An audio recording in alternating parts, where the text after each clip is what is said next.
Welcome back to the KOAM Morning News. Emily Frankowski from Connect to Culture joining us again. Welcome back. Thank you. As we mentioned, one segment's just never enough to get everything in. And even with two segments, we don't get everything in because there's always so much going on. Yeah. And you still have something else that you need to talk about this morning. Yeah, and so you made a good point. There's so much going on in the Joplin area with arts, culture, and entertainment.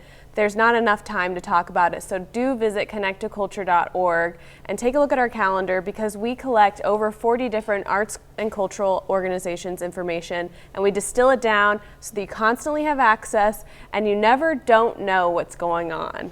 And that calendar, something you just mentioned, it's key, is it's not just performances at the Cornell Complex, it's events in this area that involve the arts and entertainment. Exactly. Already, so. Performances, exhibits, events, and classes from all different organizations. But we've just got so much going on with Connect to Culture at the Cornell Complex, so let's continue on. Yeah. We've got a real treat. I was actually talking to the thespians that were on earlier in the show about this one. It's Jessica Vosk, and they went, oh my gosh, you're gonna have Jessica Vosk? Yes, the Jessica Vosk that was Elphaba in Wicked on Broadway. She is coming to the Cornell Complex for 2 days, actually. Saturday, March 25th at 7 p.m. and Sunday, March 26th at 4 p.m. for a matinee.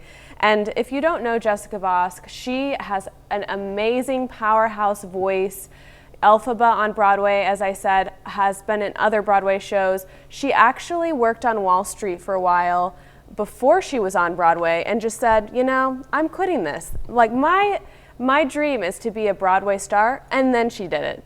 Well, you know what they say about New York, so yeah, exactly. And anything you want to do, any dream you have, if you're in New York, you can make it happen. Yes, exactly. She certainly did. So. She'll be singing all sorts of Broadway tunes, songs from the Great American Songbook, and then pop and rock hits as well. So a real treat. We expect a lot of tickets to be sold, so definitely get those now. But like we said, this isn't all that's happening in the Joplin area. If you go visit our calendar, you'll see other things like there's a poster exhibit at the Post Art Library inside Joplin Public Library talking all about women inventors.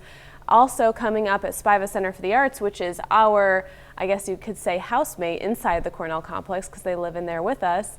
In their galleries, they're going to have Photo Spiva, which is the longest, I think, the longest national photo competition ever. And so that's going to be up. They're going to have Spiva and Bloom, all sorts of other things that are going on in the community. But if you take a look at our resources that are there and available to you, you can find out everything that's going on. Perfect. So like you said, one great resource, one great website at connecttoculture.org. So make sure you check out. And of course, we'll have this information on our website as well at koamnewsnow.com. And we will be back with more right after this.